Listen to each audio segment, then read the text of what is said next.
I've been away for a while. My name is Johan. I've been invited to speak. So it was nice to be away for a week or two, but good to be back.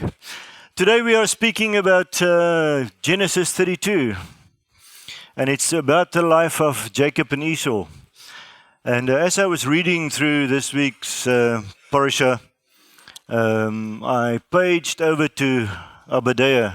Let's read it after the book of Obadiah this week. It's a close connection to the experience of what I think Jacob and Esau lived through in the time that they were on the earth. So, as we were introduced to Jacob a while ago, we know that Jacob's Yaakov, what is his heel catcher is a direct translation of the name. And it means that the interpretation of his peers at the time, especially Esau's experience, was that he's a bit crafty. He's a plan maker. Would you agree? And as I was thinking about the ideas that surrounds the stories, the idea of a life of pride gripped me. And this is what I think we will focus on today as we proceed. I think in Jacob's life, as we experienced right from the beginning, he walked with a headwind. And he had to make plans for himself to get himself out of difficult spots and make life work. And all along through all of the days that he was walking, the Father lured him back into his presence and wanted to bring him back in a place where his complete will and purposes would have been fulfilled in his life. But the problems are that the moment that we are knowledgeable of a word that the Father brings and speaks over your life, we want to make it happen now. I don't know if you had that experience. If you know about something that lies in your future, something that you know is that the Father's will for your life, the risk is not to wait it out and let it happen in due course in the Father's will and timing, but to make it work in your time and your plan and your purposes. And as I read through this portion, I think this is more or less the idea that I'm stuck with and that we are going to discuss today.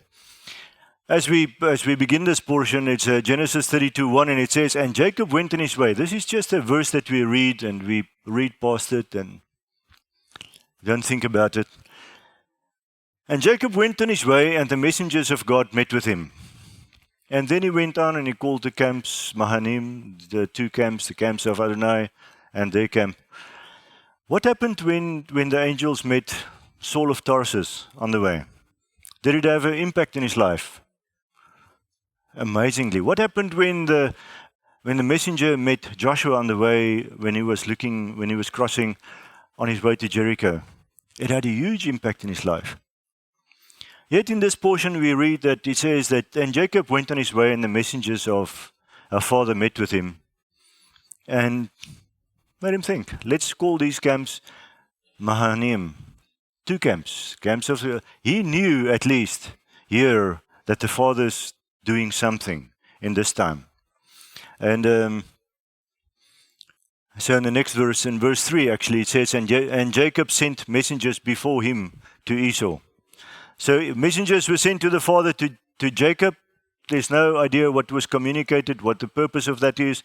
2 verses later, he sends messengers to Esau. Okay, so gave him some guidance in his actions. But if you think about Jacob's life, I think it is an example of how we live life, trying to make life work to the best of our abilities and make choices every day. And in the meanwhile, the Father is guiding us and helping us to fulfill what He called us to walk from the very beginning. But the problem is we live a long life, and we don't see the small interactions that the Father is busy doing in your life, and that intersections we sometimes miss. And we need to make things happen from out our own understanding and will and power. So I don't know if that's your story as well, but I seem to sometimes take the lead and make decisions that when I look back on those decisions that I've made, I'm not so sure about the wisdom of those decisions, you know. And I think this young man had the same experience. So what I was wondering is, in the decisions that he was making, in his pursuit for the blessing that was spoken over Rivka's life, when she was inquiring from the father, what is the story with this pregnancy? Father said, there are two nations in your womb.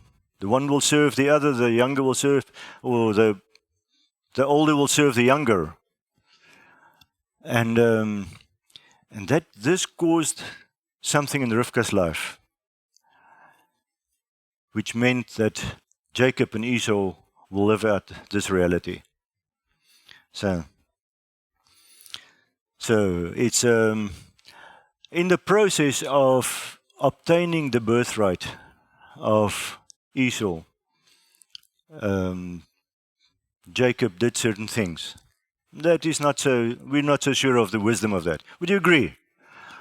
Do you think this was the way the father wanted to bring the birthright and the blessing over Jacob's life, the way that he made it work or accomplish it? Would you think so?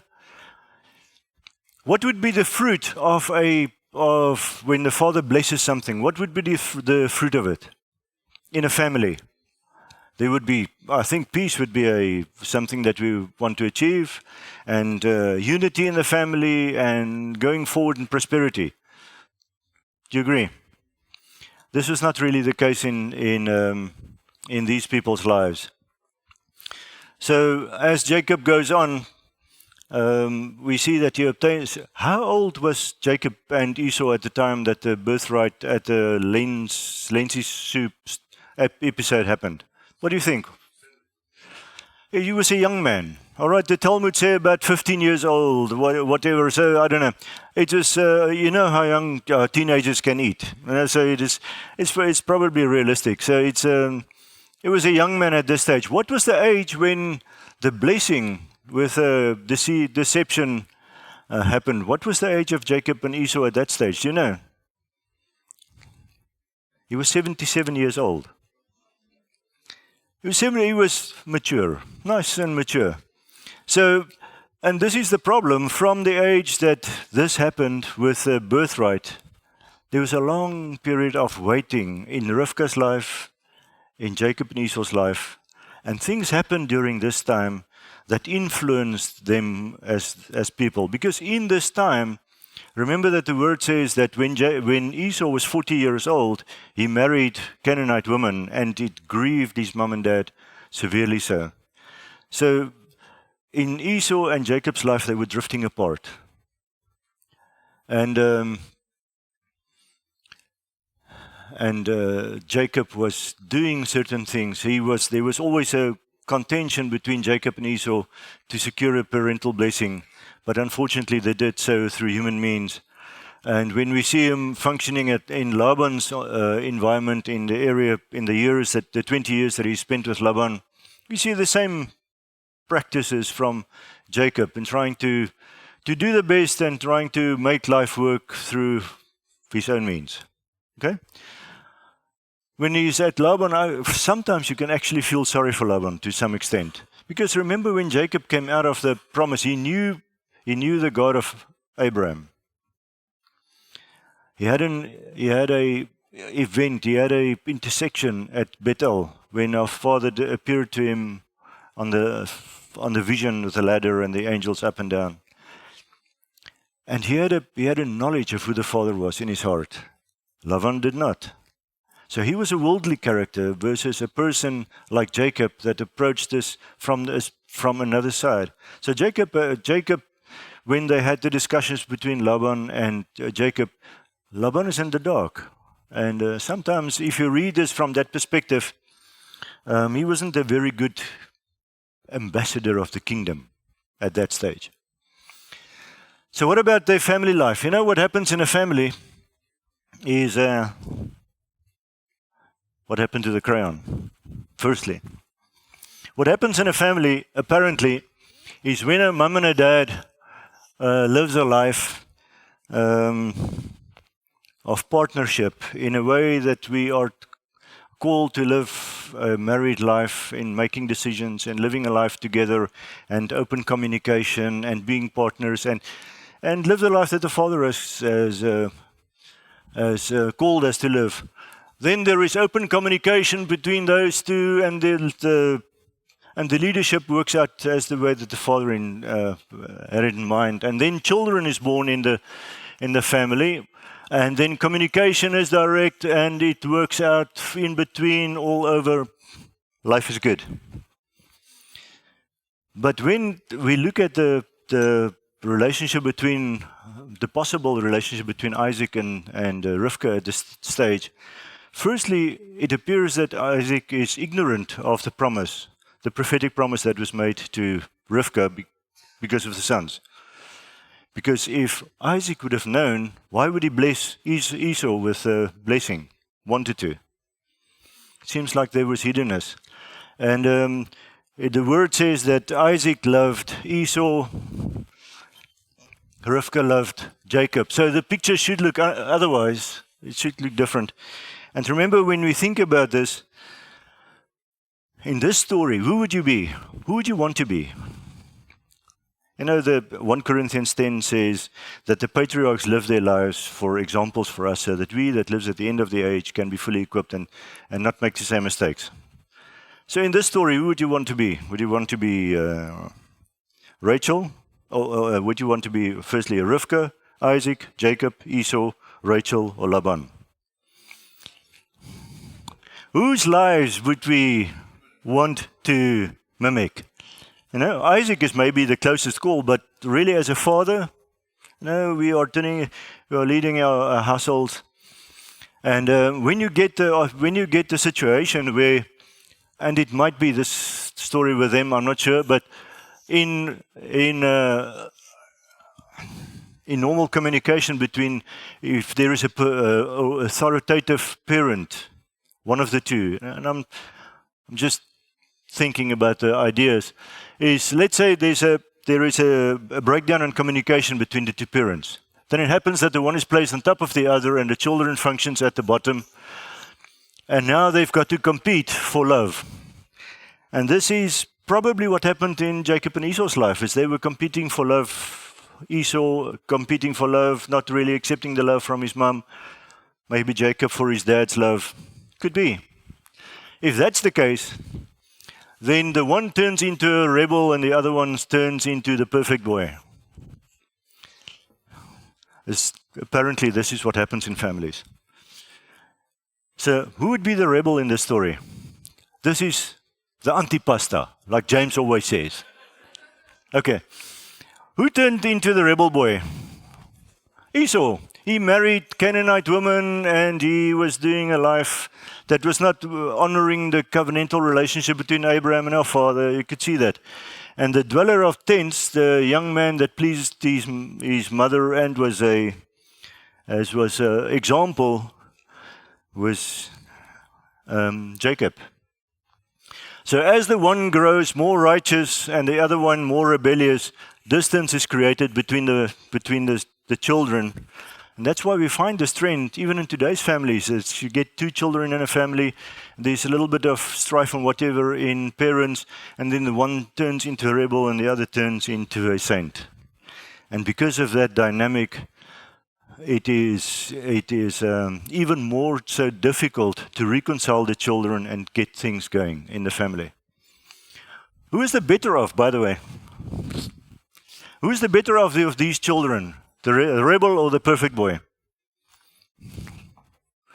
What do you think? The perfect boy. You know what? This is self-righteousness. This one here is self-righteousness. This one is open sin and rebellion. Who's going to be in the best place to make a turnaround, make Teshuvah back to the Father? Probably the one that will see his sin before him, turn around, come back, make Teshuvah, because the perfect young man will think, I'm just absolutely perfect. There's no problems with me and I don't need to make a turnaround. So, Let's view in that concept, let's view these two guys' lives. So Rivka and the twins, their strife comes because of the expression of maybe the Rivka's expectation because of the prophetic word that came out. And we see that the relationship between the family is strained and things are not working as it should. And the picture is painted between Jacob, that is a dweller of tents, and a whole man, because remember it says that Jacob is a whole man in this area. Esau is a hunter, and he becomes a increasingly difficult man to deal with. And communication breaks down, and it leads to a fractured family. To the point where Jacob is fleeing from his family. Esau lives with his Canaanite woman, and when Jacob eventually returns, Rivka has already died. Things are not ever restored perfectly. So how many times have you tried to sit down with someone that you are in a difficult spot in your relationship, sit him down across the table and you talk it out, and it leads to healing, and you stand up and it's hugs and kisses, and we are back old pals right from the beginning. How many times does that work out? In my experience, very seldom. Because the problem is the moment that you start speaking over the problems that occurred, new information comes to bear, and things are worse at the end than it was at the beginning. But why does that happen? Because if we do it in our own strength and own timing, then it never works out. Okay? We've got to be, for reconciliation to take place, the only way to find it is in our Father's timing and in the Father's calling and in His will and purposes. Because remember, in the background, the Father was equipping Jacob. He never forsook him.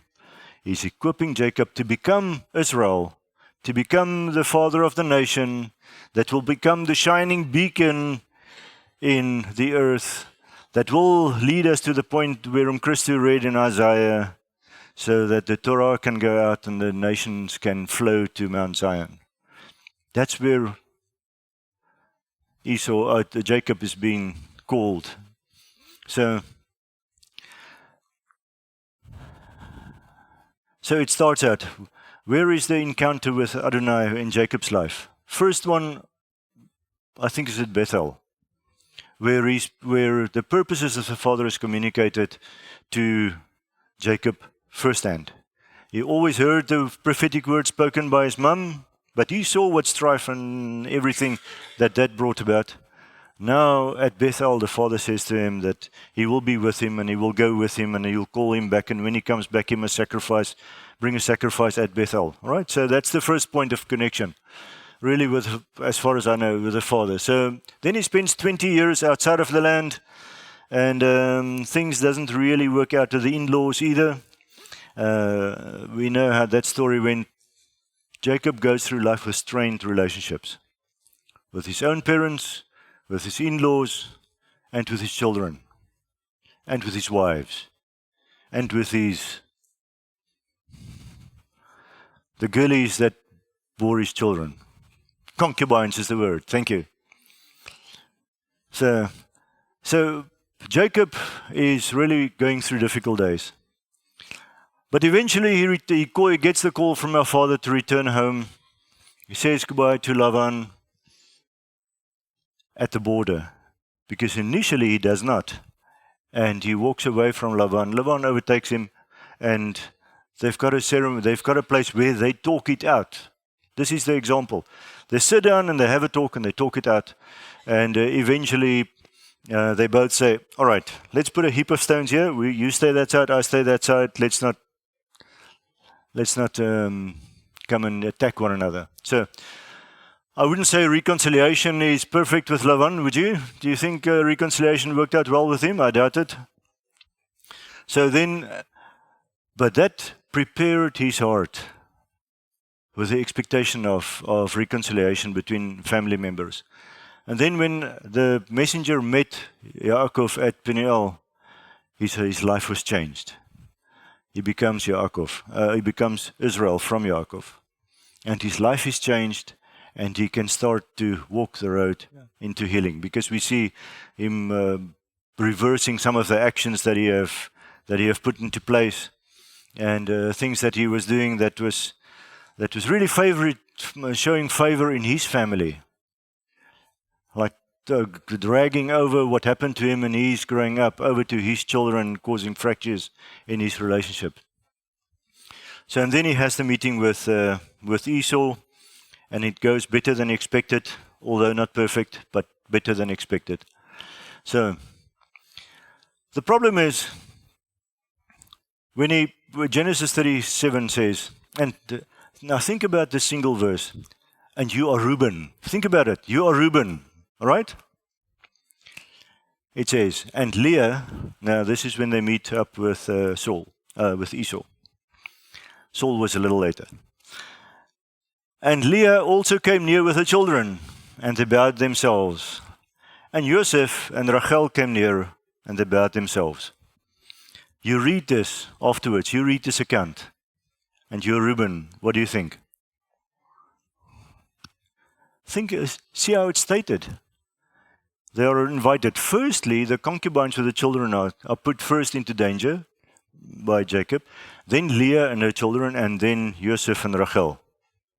Now we read afterwards that Leah came with her children. Okay, so they're not named. It's Leah and her children. And then afterwards, we see who is protected. His beloved wife is not even named first. Joseph is named first. So who's the favorite in this family? Joseph is the favorite in this family. So why in years to come do the brothers despise young Joseph? It is the fruit of generations of bringing up our children and communicating with our children in a way that causes this sort of problems. So Proverbs 16:5 has got a message that is ontstellend. What is that in English? Disturbing. It's disturbing that I forgot it. It says, everyone proud in heart is an abomination to the Lord, to Adonai, to Yotevaveh. Everyone proud in heart is an abomination. So what is the word? Let's just look at the Hebrew to see if there is some deeper insight that in there. It says, to'avat is the first word. Let me get a pointer that can point. It says, to'avat, Yotevaveh, kol, what's that, neva, lev. That one, that's gava, lev, is the proudness of heart. Okay, so that is the proudness that's stated, but that is the word abomination. Now, if you look at what abomination means, it says, in that context, it says disgusting, horrible, and repulsive. So everyone that carries pride in their hearts are over there in that grouping. Disgusting, horrible, and repulsive to our Father.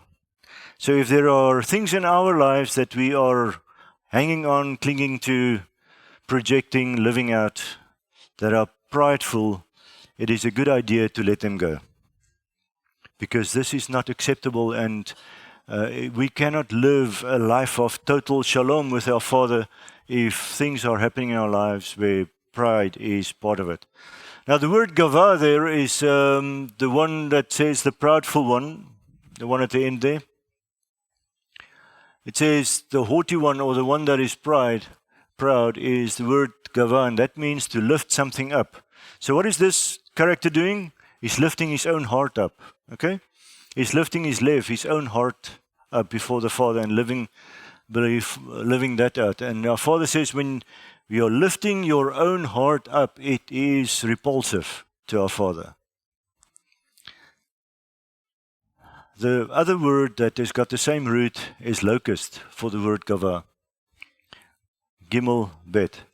And it's like a locust consuming every green growth, every piece of every portion of life that the Father has invested in your own life and the life of your family and the people that you're communicating with.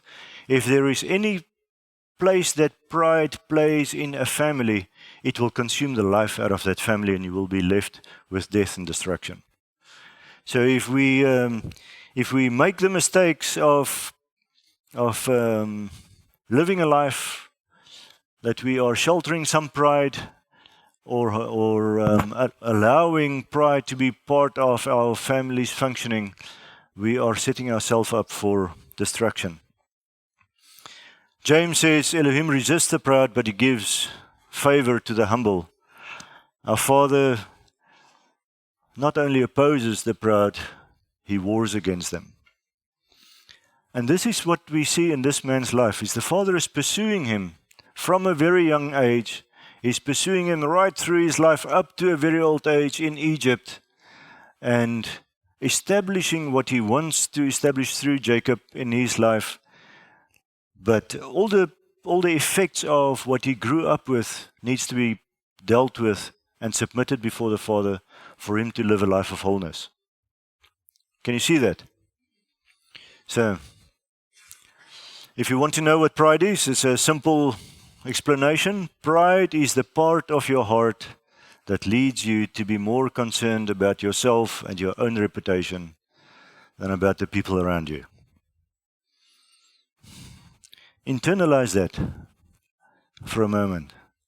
Is when we are concerned more about yourself and your own reputation than the people around you, there might be a root here that we need to deal with in our lives. And so this is the direction that I want to go to in today's story, because I think as we look at the lives and the negative influence that this has played itself out in the family of Isaac and Rivka, I think we need to look at our existence and our lives and our congregation and private lives to see if there is something that we must sort out in our lives before we get to a place of Chanukah, rededicating our lives before the Father and living a life of purity and holiness before Him. So humility is not thinking less of yourself.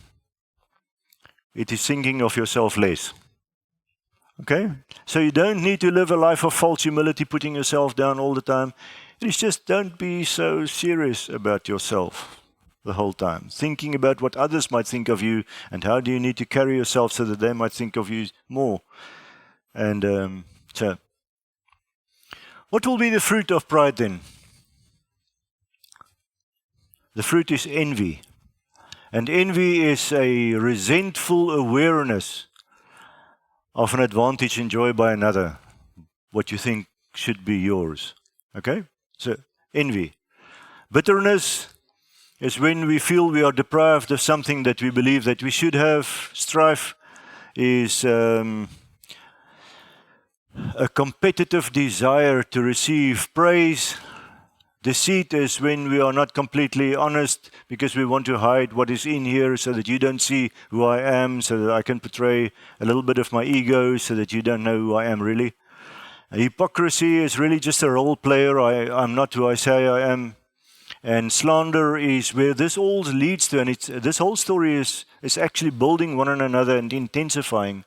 Because when we start living a life of envious, being envious on each other, it leads to bitterness.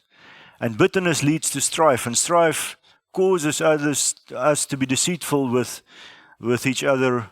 That leads you to become an actor in a play and not yourself, and hiding yourself. And eventually we will start to talk bad about each other, and all on the basis of greed.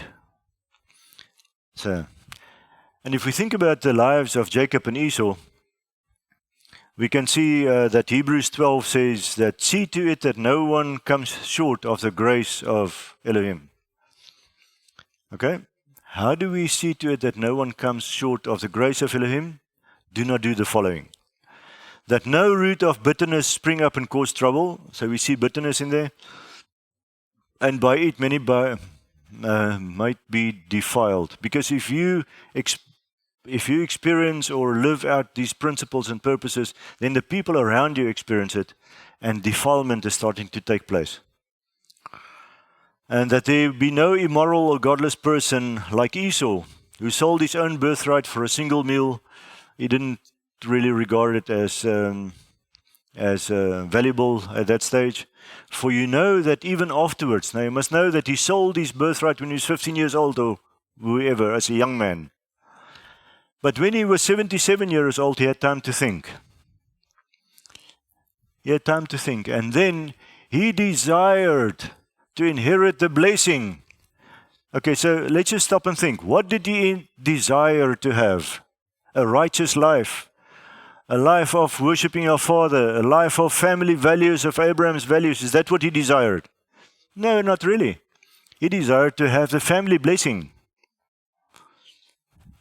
He desired to have the family blessing, but he was rejected. For he found no place for repentance, to turn back and to make the things that he has done through the years. And he suffered the consequences of what he did over years, although he sought it with tears. So if you look at places of touching these, the fruit of pride, you can see quite a few places that it points of connection. So in his life, Jacob has made many mistakes. We are fully aware of that. For first is he took advantage over his brothers' vulnerability and to gain the birthright for himself. Now we know it was promised to him from the beginning, but it must be his while maintaining peace in the relationship in his family. If our Father is going to establish it, it will be a building up experience, not a breaking down experience. He lied to his own father when it came to Esau, for time for Esau to inherit the blessing. Deception. He was a role player, dressed himself up as somebody as Esau. He was a hypocrite as an actor. And Rivka conspired against their own son to make sure that Jacob received the blessing. Spoke ill about Esau on those days. Slander. They wanted to have it all. Greed. Everything of pride is playing a role. So to inherit the blessing of the family became the focal point of strife between the brothers. Everything that they lived. Look, it's 60 odd years. Who can wait for 60 odd years for a blessing to come? What do we do? What would have been the right thing to do if this was your life and my life? What was the right thing to happen? What do you think? What did they as a family need to do? Any ideas? What do you think? Was the word that was spoken through Rivka or to Rivka, was that real and correct? That was a prophecy.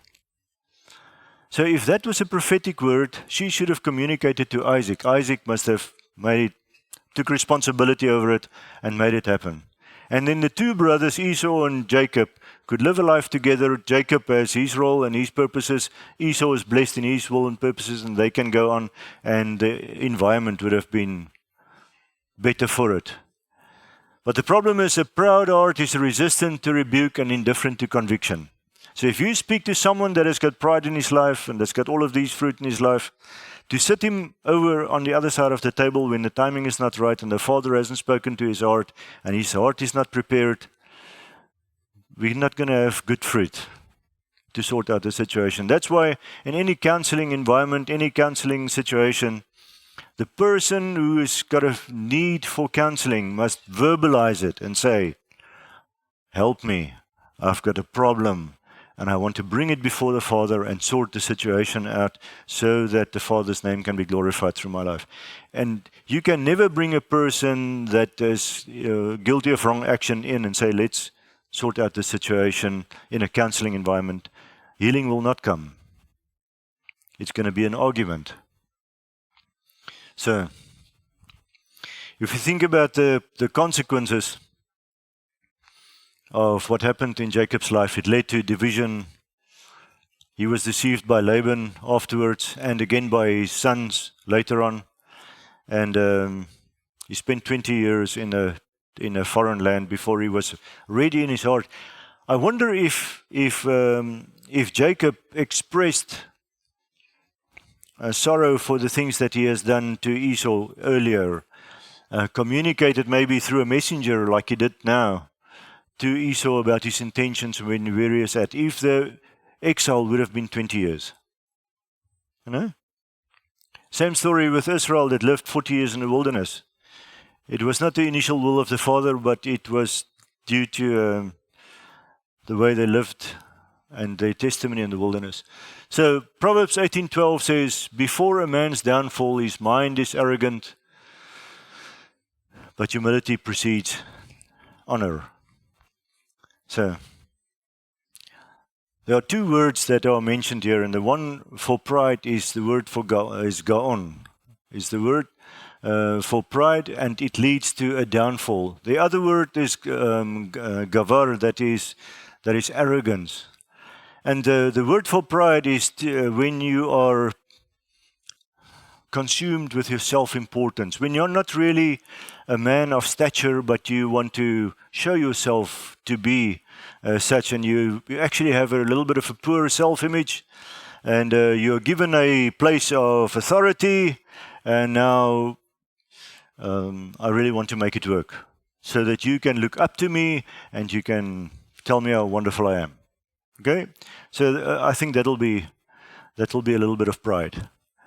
So when you're arrogant, though, that's the word. Sorry, that's gone, and it is when you expect people to treat you according to your status.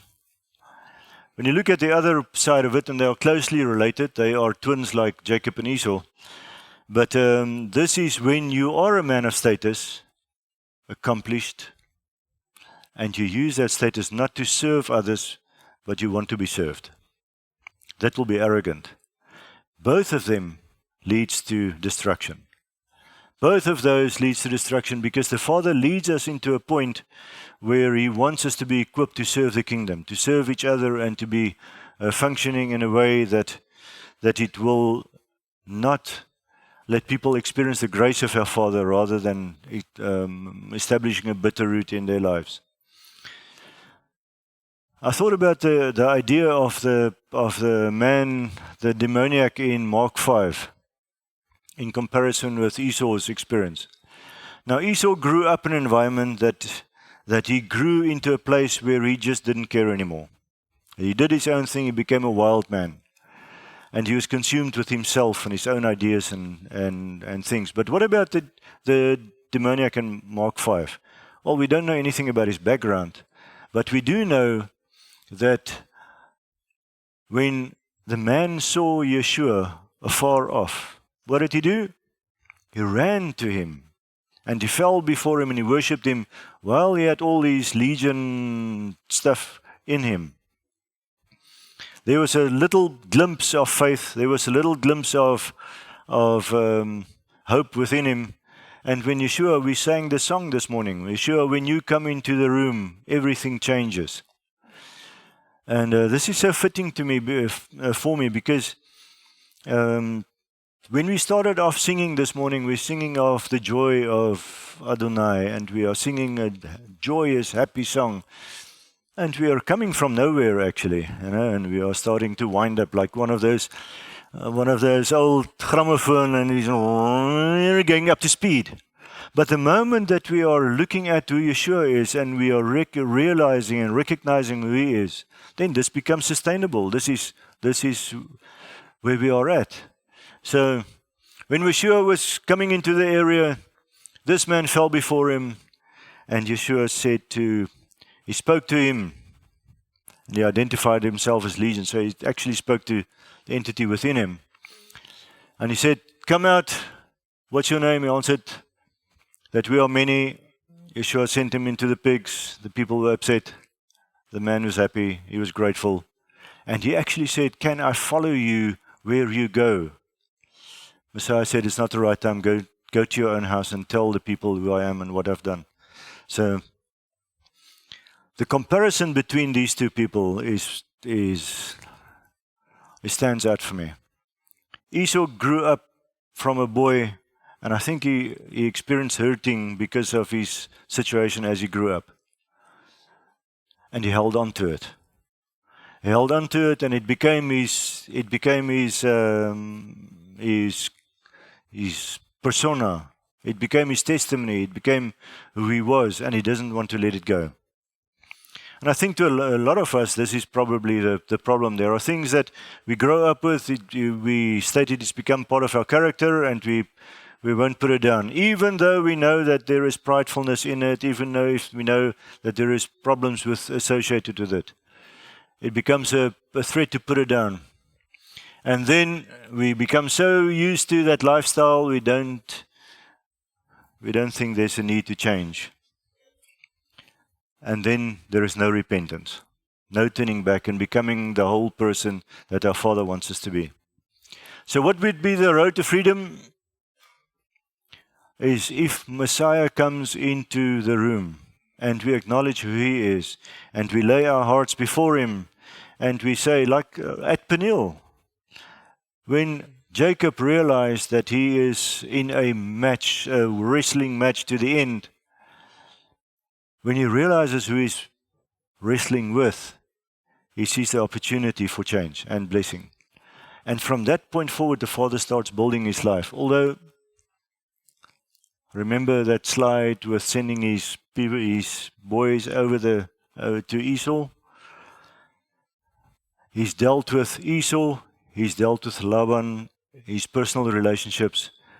Now what happens as they are going over to the promised land, the focus changes from his experience in life, and his experience and implications are waning, and we read more about the sons and their brokenness. Same story.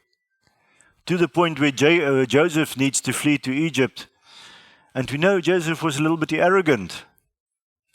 You see that picture? Same picture. So, if we can look at some areas in our lives where love is lacking, where we are experience brokenness in amongst us, if we see things that where we are failing, and you know what? Sometimes it's simple things. It is simple things where we need to serve each other. Because do you agree with me? We are here to serve each other. Do you agree? We are not here to be served. We are here to serve. You agree? Have you noticed how populated Rousseau's list is of who is available for service in the week? Have you noticed that? Yeah, no, I think we did. So this is an encouragement. There should be a willingness in our heart to serve and not to be served. And if we can do that and accomplish it, so that when we are here, we are a blessing to one another, the blessing will be greater. Do you agree? I think the challenge is when we are in a seemingly hopeless situation, because this is where Jacob was, and this is where some people are in times of their lives, and we all go through situations that we've got no control over. The only hope that we have is that we are firmly anchored in Messiah, and when we can hold on to that bit of faith, then the road to freedom is ahead of us. And the testimonies of His goodness and His mercy will flow from that. Because look at the testimony of Jacob eventually. The testimony of, he had shaky start. He had a terrible teenage. I don't know. But eventually when he found the Father, when he had these experiences and he changed his life around, things started to look up. And his sons, the testimony of his sons are the ones that will celebrate in the kingdom and be the light bearers of His kingdom and His will and purposes in the end. So our Father is in the long-term game, in the long run, in the long game with us. So if we are going through difficult things in relationships and in your own life, we shouldn't find ways to make it work in our own strength.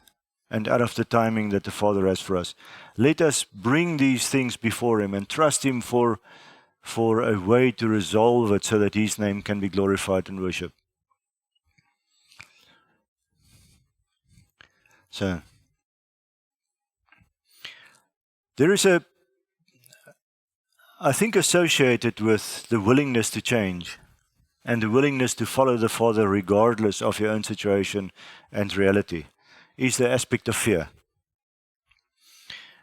Isaiah 51:12 says, I am He who comforts you. Who are you that you are afraid of man who dies, of the Son of Man who is made like grass?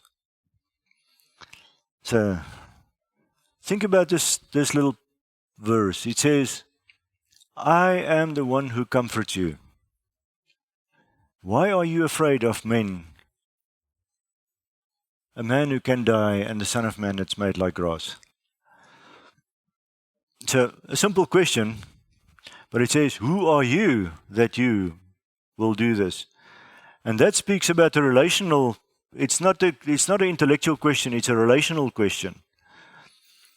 A similar story is in Luke where Messiah says, I tell you, my friends, never be afraid of those who kill the body and after that can't do anything more. He says, be afraid be afraid of the one who has the authority to throw you into hell after killing you. Yes, I tell you, be afraid of him.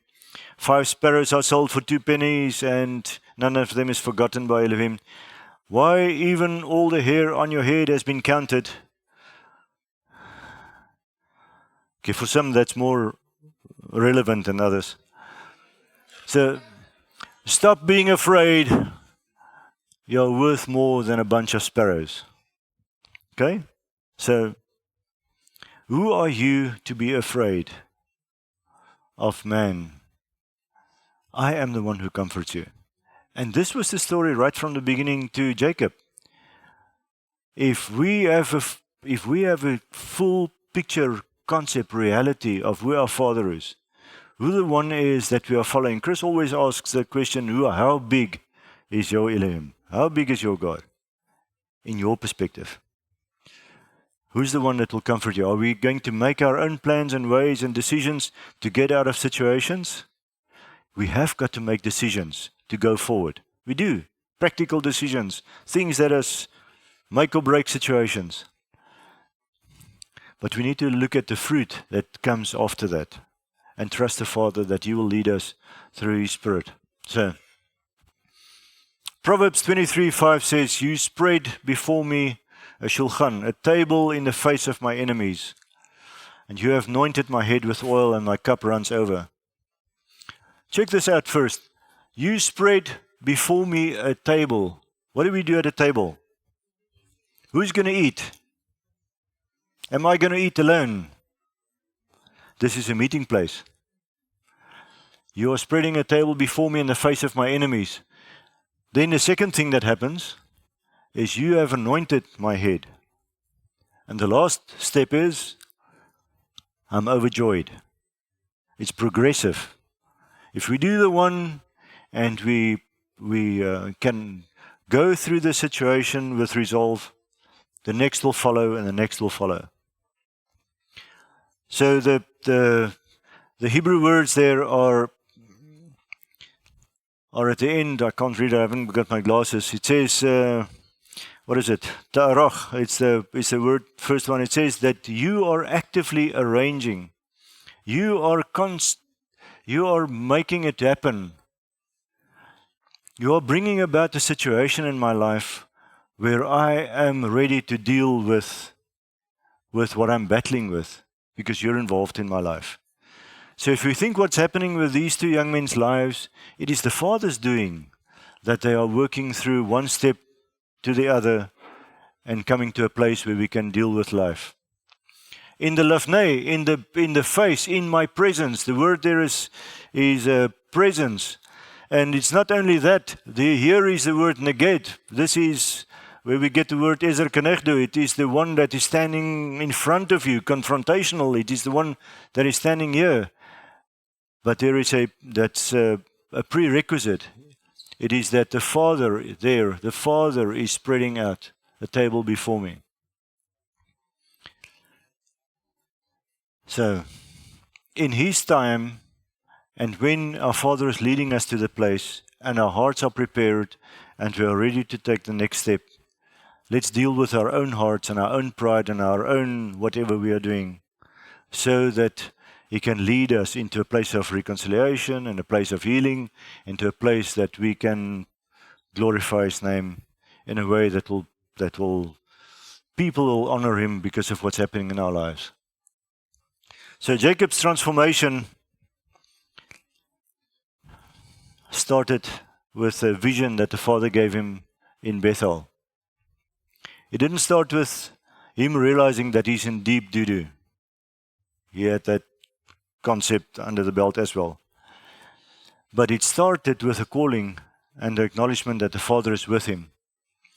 Then when he returned 20 years later at Peniel, his nature was changed from Jacob to Israel. And he could take the experience that he had the last 20 years and put that into perspective and see what the Father is doing in his life. From here on forward, before this wrestling, he sent the concubines and the children, all the gifts, all the animals. He sent Leah and his children, and then Joseph and Rachel, and he was behind them. After he wrestled, he went over around them and met Esau in front of them. How did he meet Esau? He bowed down 7 times before he came to him. His life changed. Everything changed. So, reconciliation happened. Now let's work on the rest of the problems.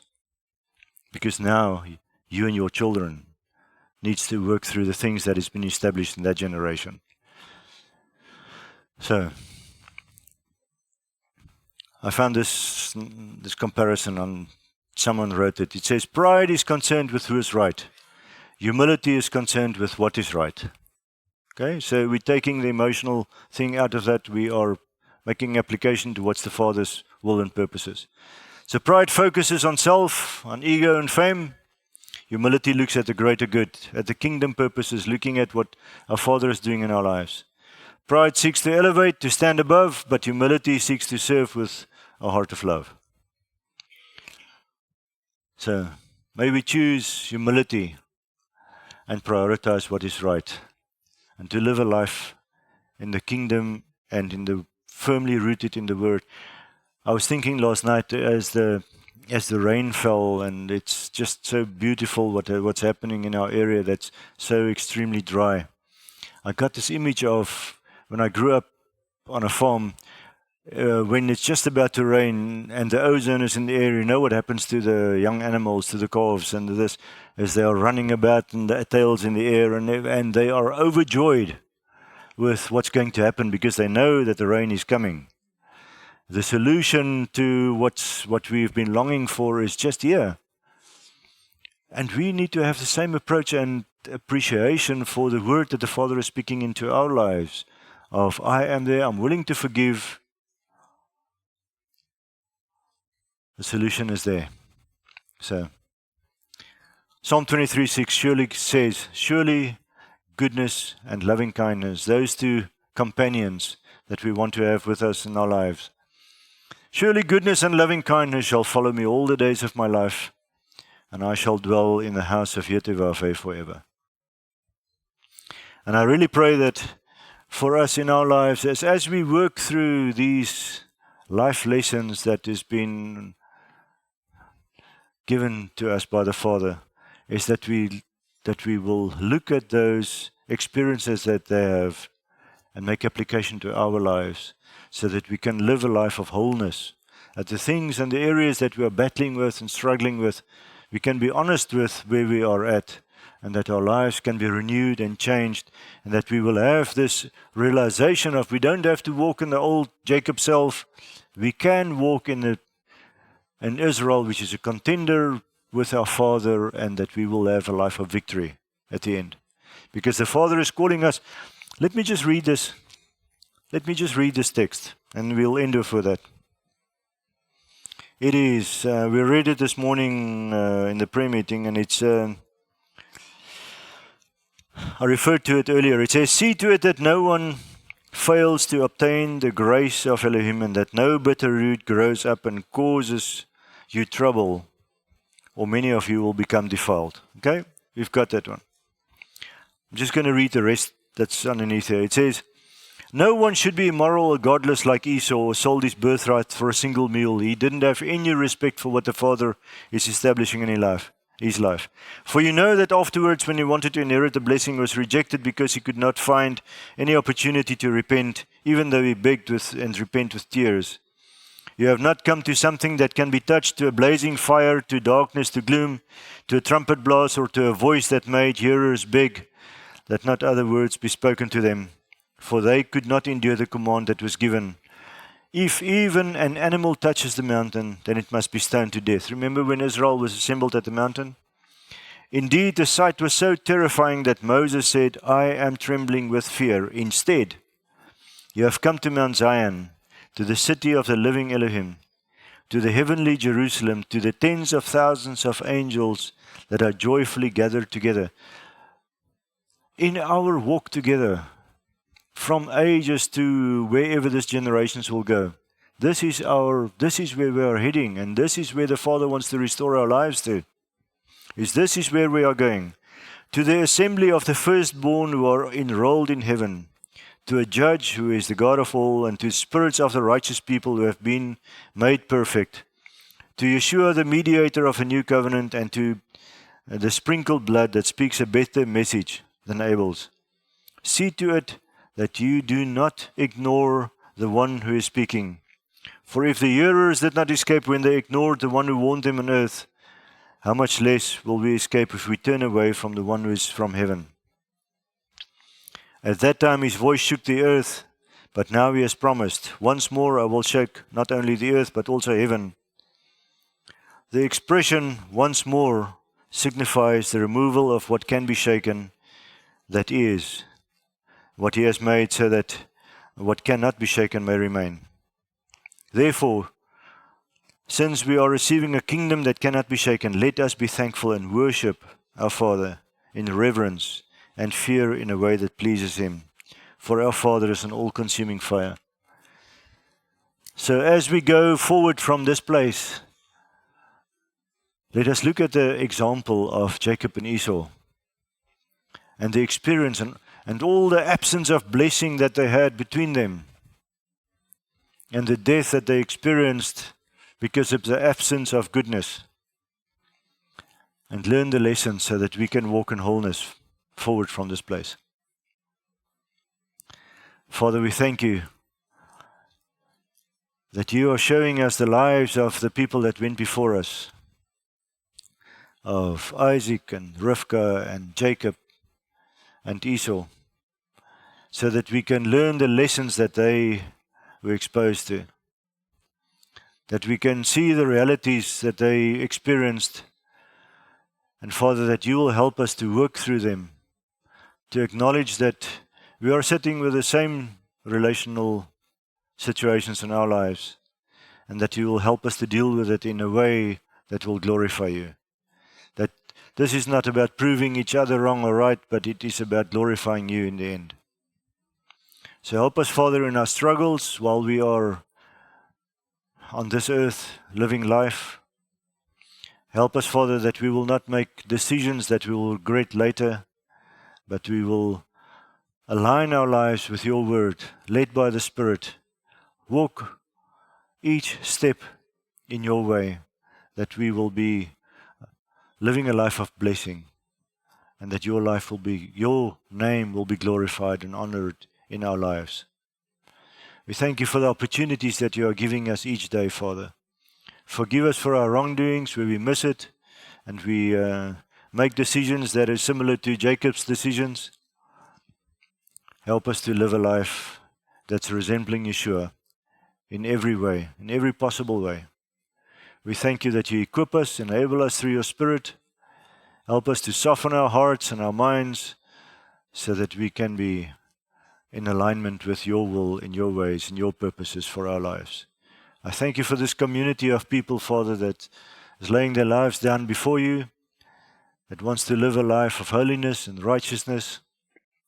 Help us and guide us in these difficult days where the world is getting darker and darker, so that we can shine a light that is glory, that's bringing glory to your name. We thank you and praise you in the name of Yeshua. Amen.